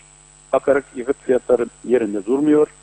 Şu anda 1 kilowatt elektrik 2.70'ten bize mal olurken çok uzun bir dönemdir, 3 yıldır bu şekilde satışı yapılması dolayısıyla bu borç birikmiş vaziyettedir. Bütün bu toplu iş sözleşmesi mevcut sendikayla, bakanlıkla ve müşterinin maaşına koyup bakıp kimseyi huzursuz etmek istemedim. Ama bu rakamlar sanırım ki 40 bin, 45 bin, 35 bin arası 2011 öncesi kuruma girmiş olanların maaşları olanlar var mesaileriyle beraber. 2011 öncesi kuruma girmiş en düşük memurun mesaisi haricindeki ek ödenekleri haricinde 21 bin TL'ye ulaştığını bilebiliyor. Şu an yani kuruma giren 21.500'den başlıyor öyle mi? En düşük şeyden bahsediyorum. Yani en düşük alt kademede olan çalışan ek mesaisi ve diğer ödenekleri haricinde olan 21 bin TL'ye yaklaşan maaşları olduğunu biliyorum. Bunlar ek mesaileriyle beraber diğer hakkılarıyla beraber 30-35 bin, 40 bin üstünde çıkanları da vardır. Yani bunlar hepsi gözden geçirilir. KDV'leri yeni baştan gözden geçirilmesi gerekiyor. Personel giderleri de bir düzenleme yapılması lazım diye değerlendiriyorum Meşat Bey. Evet, milletvekilleri, bakanları solladılar yani. Milletvekili evet, bakanların çok görüyor. Vatandaşlar çok diyor ki 23 bin, 25 bin olmaz, 28 bin. Ama bu taraftan kurumlarda olanı biteni de kimse bilmiyor, görmüyor. Allah versin bütün kurumlarımız aynı seviyede olsun. Bu halkımızın tamamına bunu yansırsın ama tek bir tarafı da bakmamak lazım. Bugün vatandaş çok büyük sorunlar yaşarken, evlilik borcunu nasıl ödeyecek diye düşünürken bu taraftan ise hiç bu konulara dokunmayacaksak büyük bir haksızlık yapmış oluruz. Bunlar hepsi masaya yatması gereken hususlardır. Çünkü gerçekten artık her şey kontrolden çıkmış vaziyettedir. Evet, yani dediğiniz doğru keşke ama yani doğayla da yükselecek bir durum yok. Seste de yankı var bu arada arkadaşlar. Yankılı geliyor ses. Doğayla düzelecek bir durum değil. İnşallah tabii ekonomi düzelir ama Kuzey Kıbrıs'ın ekonomisinde hiç de iç açıcı bir durum yok. Yani durum gittikçe zararlar, borçlar ağırlaşıyor, yük artıyor. Yani sanki bir çıkmaz sokağın içine girmişiz gibi. Az önce bir şey söylediniz. Dediniz ki lüks tüketime vergi getirerek bu borçları ödeyebiliriz. Lüks tüketim derken mesela Funda Hanım'ın kullandığı saç boyası lüks tüketime mi giriyor? Yoksa Mercedesler, BMW'lerden mi bahsediyoruz? Aynen öyle. Aynen. Çok doğru söylediniz. Benim bahsetmiş olduğum lüks tüketim içerisinde Mercedesler, BMW'ler, ve buna benzer çok üst seviyedeki araçlar, bu ülkeye getirilen arabalar. Yine bet salonları, turizm sektörünün en lüks seviyesinde kumarhane turizmi dediğimiz bölümlerinden. Yani bunlar benim fikirlerim, düşüncelerim. Bunlar tabii beni bağlıyor söylediğim kelimeler. Ben sunumumu yaparken de bu şekilde sundum. Bundan sonraki yönetim ve Sayın Bakan hangi bölgelerde, konumlarda bu lüks tüketimi kendi şeyler içerisine alır onu bilemeyeceğim ama benim düşüncem sizin dile getirmiş olduğunuz bölümler gibiydi. Aynen o şekilde düşünmüştüm. Şimdi mesela bazı şeyleri hiç konuşmadık, hiç tartışmadık. Şimdi sizinle konuşurken benim aklıma geldi. İnsanların gündemi başka, herkes farklı şeyler peşinde. Ama şimdi bu yarından itibaren yürürlüğe girecek olan yeni tarifeye baktığımda, şimdi bizim Kıbrıs'ta birçok insan biliyorum, evinde bir buzdolabı ne yapalım yetmez bize işte yiyecekler çok bir de dondurucu alalım diyorlar. Doğru. Ve alıyorlar. Benim yakınlarım var. Almayın diyorum. Dinleyen yok. Mesela Avrupa'da tavuğu dondur da ertesi gün ya 3 gün 5 gün sonra çıkar dondurucudan da koy su aç üstüne de açılsın da bir şey yoktur. Gider alır taze pişirir. Donmuş tavuğa hiç önem vermezler. Çok ucuz almazlar bile. Sağlıksız olarak görürler. Ama bizde tam tersi var.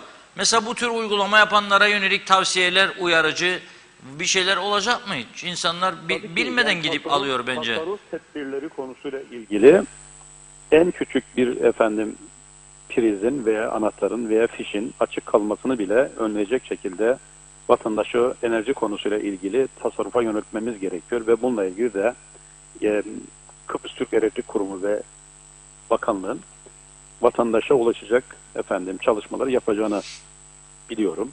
Yapılacak yani bu çalışmalar. Çünkü enerji şu anda dünyadaki en kıymetli şey. Enerji o kadar bir pahalı olmuş ki dünyada artık bunu kontrol altına almak zorunluluğumuz vardır.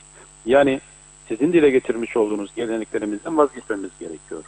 Bir buzdolabı varken bir dondurucu alıp da çok aşırı enerji çeken, çünkü dondurucular inanılmaz enerji çekiyorlar.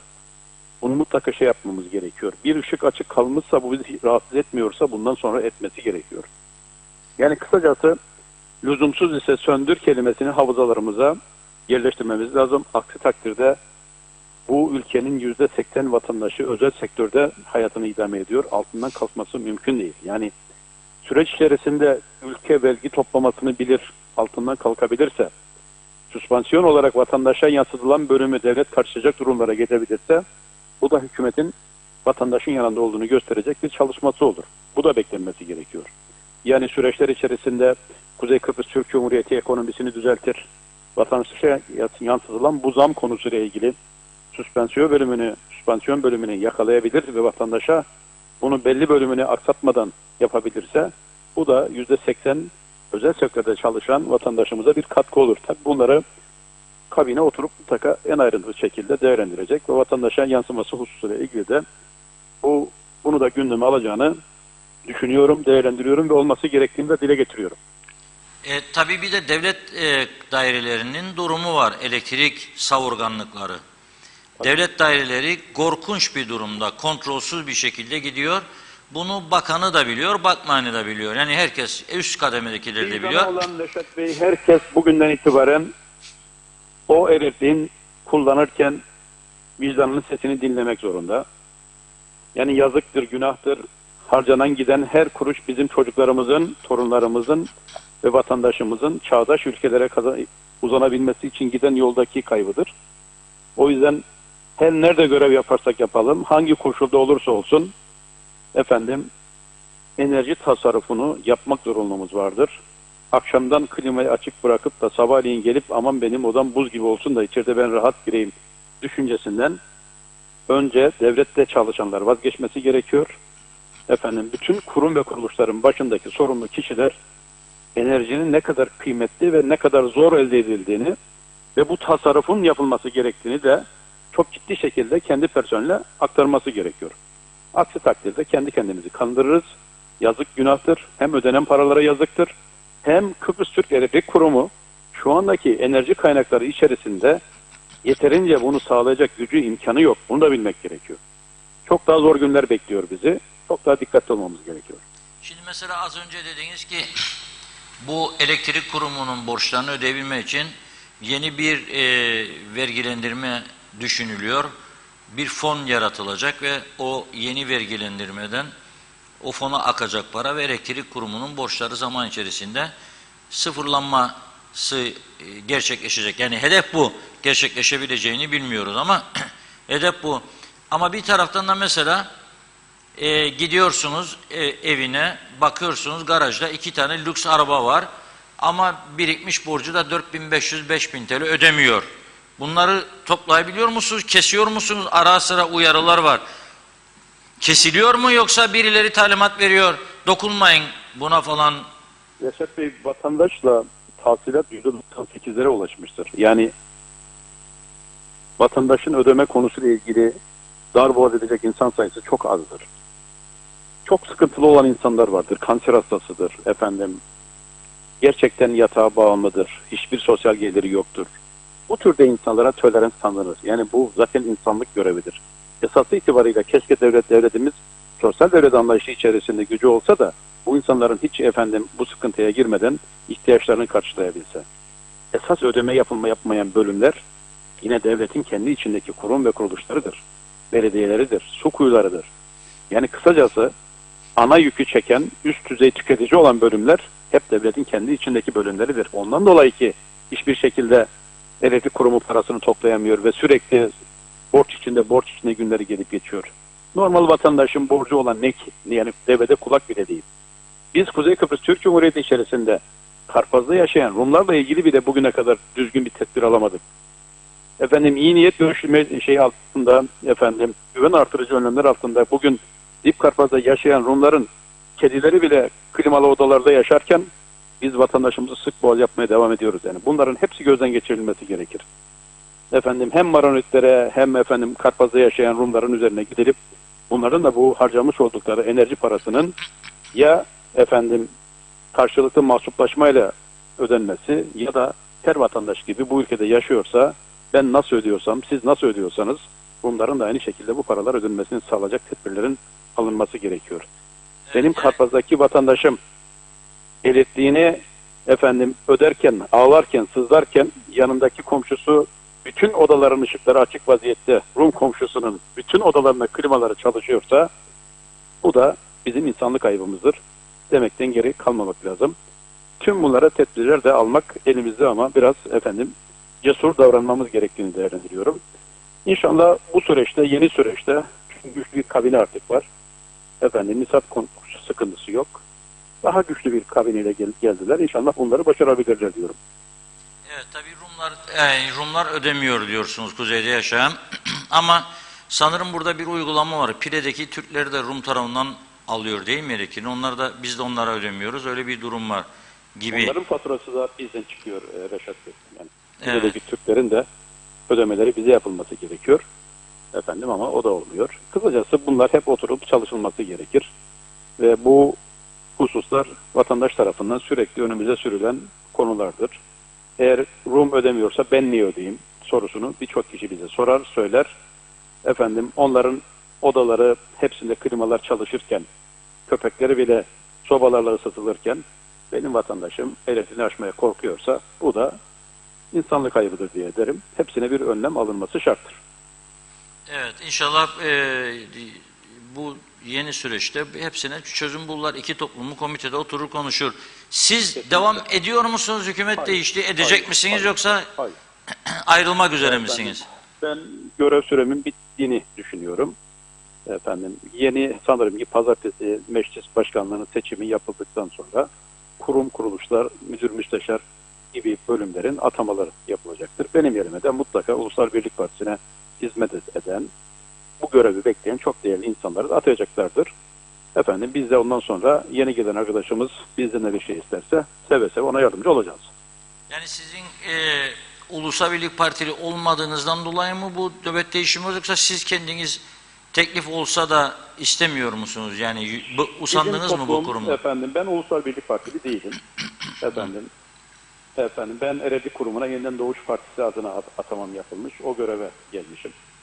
Bir yıl içerisindeki yapmış olduğumuz veya 14 aylık süredeki görevlerimiz belli. elimden geldiği kadar hiçbir karşılık beklemeden bu topluma hizmet etmeye çalıştım. Efendim, başarılı mıyız diye sorusunu kendimize sorarsak mertçe cevap vermek gerekiyor. Vatandaşa hizmet konusuyla ilgili kendimi çok başarılı buluyorum. Ama Kıbrıs Türk Elektrik Kurumu'nun kurtulması veya Kıbrıs Türk Elektrik Kurumu'nun yarınlarına taşıma konusuyla ilgili değilim diyorum. Çok daha iyi şeyler yapılması gerekiyordu. Çok daha ciddi kararlar alınması gerekiyordu. Bunları görebiliyorum. Benim görevde kalmam konusuyla ilgili bana sunulan tekliflere çok kibarca hayır dedim. Efendim, bu görevi bekleyen bir sürü Uluslar Birliği Partili var. Onların hakkıdır değerlendirmesini yaptım. Ve yeni gelecek olanı bekliyorum.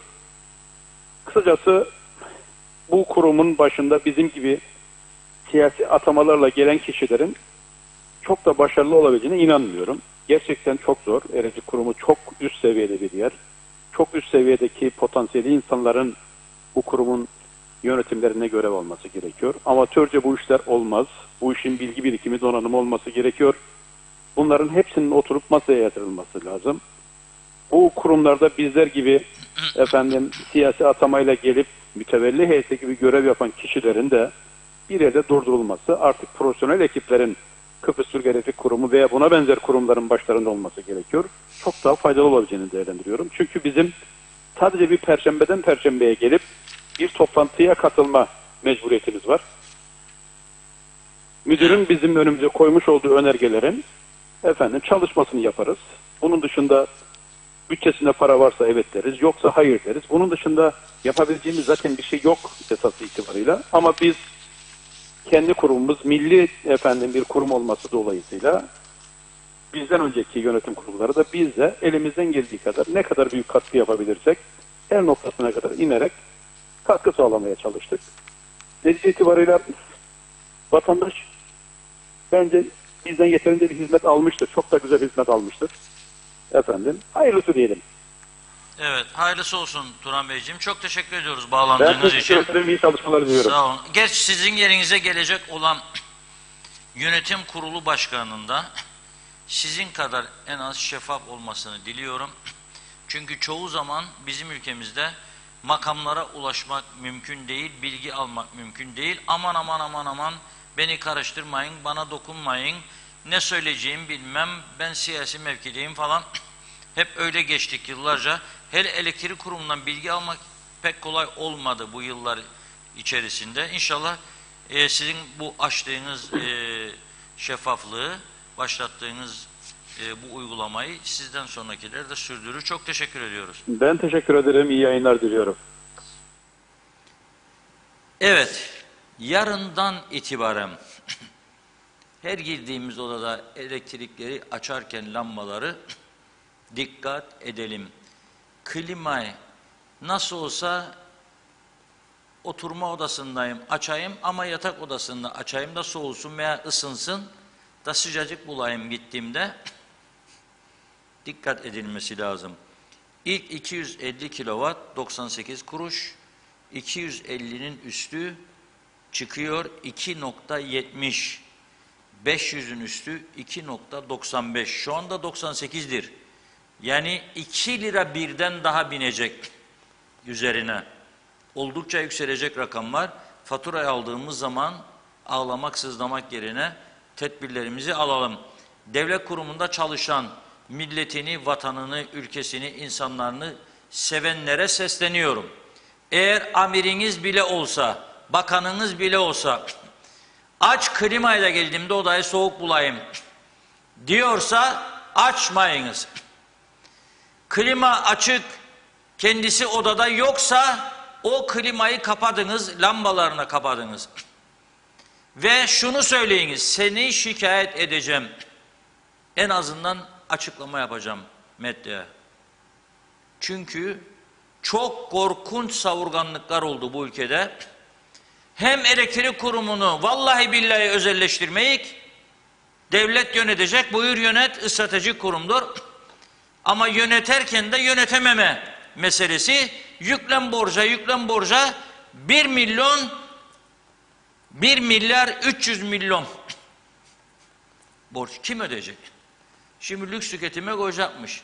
Yarın koyduğu zaman BMW'ye, Mercedes'e, ona buna otomobil ithalatçıları ayağa kalkacak. Başka lüks tüketime koyduğu zaman onlar, yani iyi idare edememenin ve batırma politikasının bir sonucudur. Unutmayalım, 5-10 yıl öncesine kadar bazı yerler vardı ki bedava elektrik kullanan, mutfakta mesela sobası yoksa elektrikli bölümünü, ızgarasını açıp gaz ocağının öyle ısıtanlar vardı odaları, mutfakları. Nasıl olsa bir şekilde elektrik parası birileri öder diye. Öyle noktaya geldi ki durum son derece tehlikeli. Herkes ona göre yarından itibaren tedbirini alsın. Yarından itibaren yeni uygulama yürürlükte olacak. Geniş çaplı doğru dürüst bir açıklama yapılmadı çünkü siyaset mecliste hükümet programını tartışıyor. Öyle mi olacak, böyle mi olacak? Ha bunu koydunuz tamamdır, bunu koydunuz yanlıştır. Bu eksiktir, bu bilmem nedir. Devam. Round o dikili taş. Yalnız dikili taş da devrilecek yakında, dikkat etsinler. Girne kapısı bile tarihi kaç yüzyıllık kapı isyan etmeye başladı. Dıştan taşlar falan dökülmeye başladı, boyalar gitti falan, rengi değişiyor. Dikkat edelim. Evet Funda Hanım, buyurun. Evet, mesajlar çok yani böyle arada bayağı bu sefer gidenler oldu. Tabii konu elektrik olunca bakalım telefondan da laptoptan da gördüklerimi sizlere aktarmaya çalışacağım. Cansev Yaman, devlet resmi soygun yapıyor. Hasan Nihat Erdoğan Sayıştay maaşları mukayeseli açıklanmalı şart oldu demiş. Kudret Eris, maşallah Allah arttırsın. Tevekkeli değil, onun için büyük torpil lazım elektrik kurumuna girmek için dedi. Turgay Gezen, elektrik enerjisinde 250 kWh altında kalmak demek, 50 sene önceki yaşantımıza dönmek demek. Ne yaparsanız yapın günümüz teknoloji dünyasında bu mümkün değil. Dünya petrol fiyatlarının artmasıyla elektriğe zam elbette kaçınılmazdı. Bunu hepimiz biliyoruz. Bu konuda vatandaşın tasarruf yapmasından ziyade esas olan kurumun ve devletin tasarruf yapması. Bu tasarrufta bütçe üzerinde başta ek mesai olmak üzere buna benzer diğer ödeneklerin kesilip atılmasıdır. Bunun da başka bir yolu yoktur. Emin Özatilla yazıklar olsun diye başlamış mesajına, diyor ki asgari ücretli emeklilere ne olacak, az maaş alsınlar, yazıklar olsun demiş. Ekmek alamayanlar var, ne yapacağız, oy veriyoruz diyor, ceplerini doldursunlar, özelleştirsinler. Evet. Hüseyin Koltan, malüllük aylığı alanları da kapsıyor mu diye sormuş. Mahir Demir, hangi böyle kodamanın elektriğini kestiniz şimdiye kadar diye bir soru yöneltti. İsmet Ezel, klima dayanar diyor, soba dayanar devlet dairelerinde. Niyazi Aktaş, elektrik kurumu batmaz mı, bu kadar yüksek maaş nedir? Ben de elektrik kurumunda çalışmak istiyorum. Sonra da dönün zam yapın. Halkı soyun, nasıl bir düzen kurulmuş burada? Her şey ortada Reşat Bey, kurumun batışı belli demiş. Emin Özatilla, Reşat Bey çalışanların elektrik parası ödemiyorlar, bu doğru mu diye soruyor. Evet. Hasan Nihat Erduran, en pahalı enerji olmayandır demiş. Ahmet Eril, iyi yayınlar. Necdet Mavi Gözlü, Kıptek'teki en düşük maaş diyor, overtime'lar hariç 20.000 lira diyor Turan Büyük Yılmaz Bey. Bildiğimiz kadarıyla bu kurumda çalışan personeller 1000 kW'a kadar da elektrik parası ödemiyorlar. Sonra siz diyor sosyal sigortadan emekli kişiler maaşınızın 7.000 lira bile değil elektrik paramızı ödüyoruz. Ve bu kurumda çalışan personel çektikleri elektrik paralarını da biz vatandaşlara ödetiyorlar. Dünyada böyle bir memleket daha yoktur herhalde. 10 dönüm bostan, yan gel yat Osman hesabı, benden bugünlük bu kadar demiş. Evet, değer kabin yeni elektrik tarifesini ekrana yazın diyor. Belgin Rıfat, maaşlarınızdan başlayıp tasarruf yapın Sayın Büyük Yılmaz. Allah aşkına insanlar dondurucuyu mahsullerini değerlendirmek için ucuz kanı alıp kışa hazırlık yapıyorlar diyor. Bu ürünlerde işte enerji tasarrufu yapan ürünler de var. Dünyanın her yerinde klima da var, dondurucu da var. Hatta elektrikli arabalar da var. Yani siz kurumunuzu toparlayın da insanlar kendi tüketiminden kendi sorumludur. Fitnet Salih, elektrik kurumunda çalışan binlerce kişinin ödemediği elektrik paraları ne olacak diye sordu o da. Ahmet Bayer, biraz önce eve geldim, kapıda elektrik beyannamesi gelmiş. Bu yıl 980 fakat 1 Nisan'dan itibaren 450 artmış bulunmaktadır. Yani 2022 bizlere çok pahalılık getirmeye gidiyor. Bir yandan da gaz, yakında gaza da geliyor. Evet, Yusuf Tuncel Barkut, hiç olmazsa tedricen bir zam yapsaydınız seneye yine yapardınız demiş. Yılmaz Nasiboğlu, emekli ne kadar maaş alır diyor. Uğur Erciyaz, hükümetimiz konuşmadan başka bir şey yaptığı yok. Lütfen vatandaşlarına sahip çıksın. Mustafa Tek, nasıl olsa Türkiye parayı yolluyor demiş. Evet, sonunu okumayayım.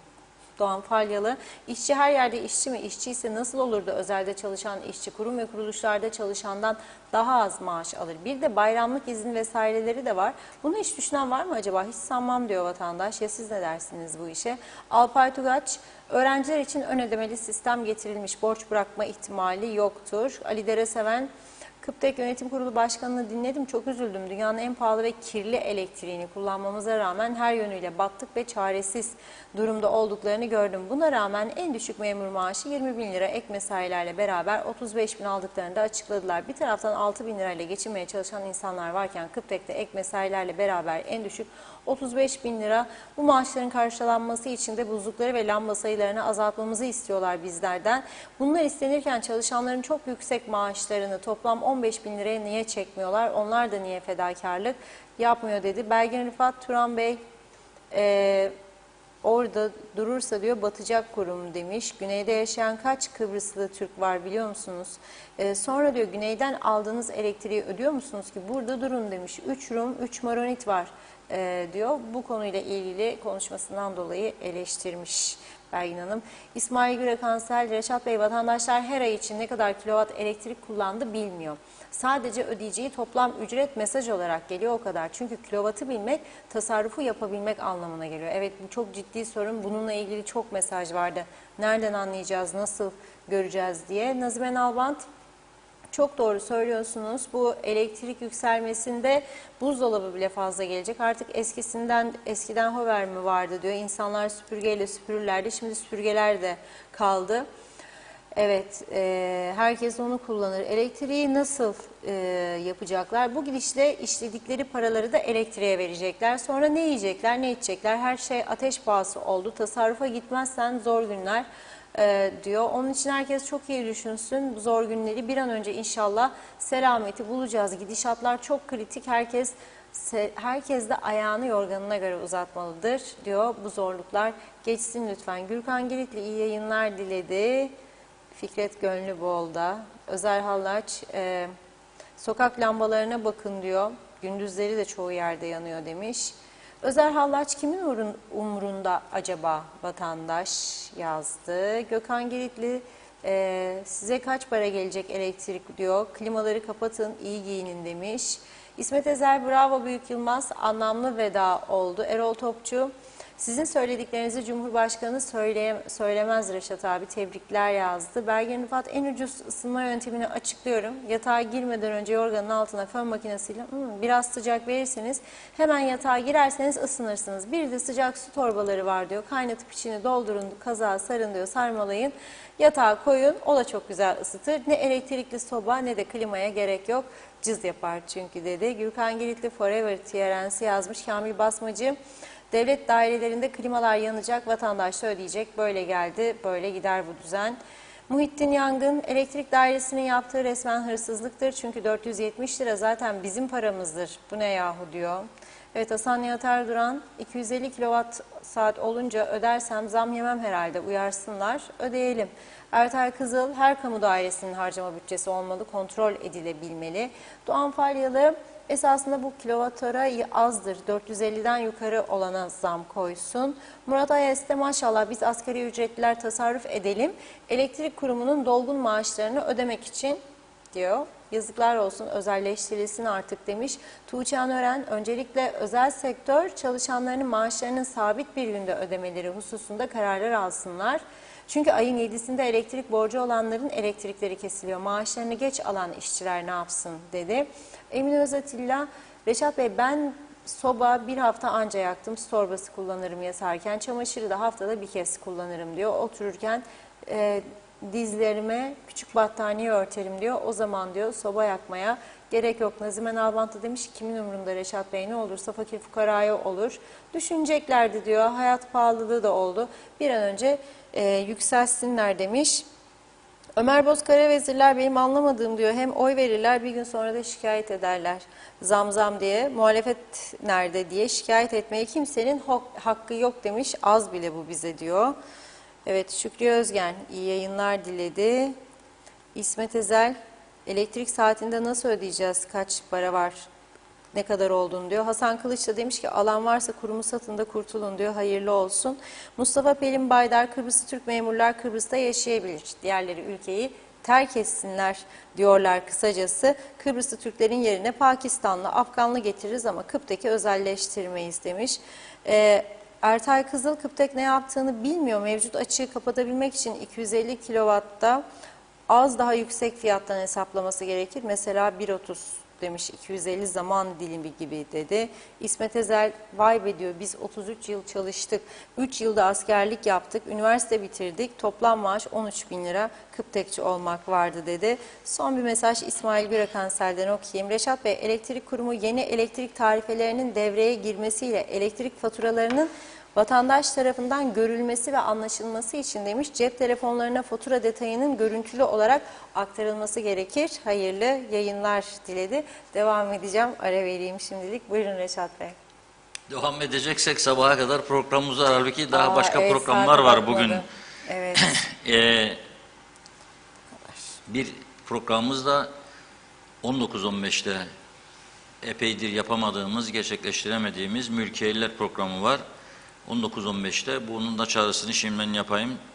Güçlü bir ekip var. Sayın Burak Karayalçın, Türkiye'nin eski Başbakan Yardımcısı, eski Dışişleri Bakanlarından Sayın Burak Karayalçın bu akşam bizimle olacak. 19.15 emekli Büyükelçi Sayın Daral Batıbay, Ticaret Odası eski Başkanı Sayın Erdil Nami, gazeteci Sayın Metin Münir, ağırlıklı olarak tabii ki neyi konuşacağız? Rusya'nın Ukrayna'ya harekatını, askeri harekatını, işgal harekatını konuşacağız. Bunu da söylemiş olayım. Ben de bugün kendimi çok hazırladım. Sabahleyin aç karnı 2 tane yumurta çiğ içince ses güzel çıkarmış. Şarkı söylemeye kararlıydım.